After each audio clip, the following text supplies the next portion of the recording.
Kubor nakaslem jong Nongsaiñ Hima.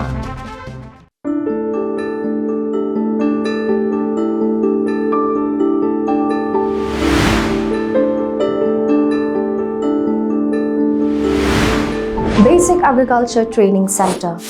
What is the key objective of the scheme? The key objective is to provide short-term vocational training for rural educated unemployed youths in agriculture and allied sectors to develop entrepreneurship skills and employment generation.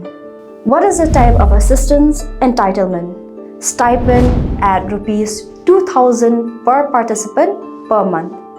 Seed money at Rs 1 lakh per participant. Who can apply for the scheme?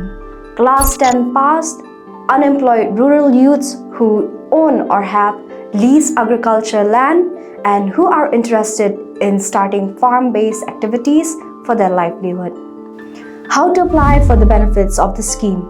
Educated rural youths can apply in plain paper to Principal BATC Upper Shillong.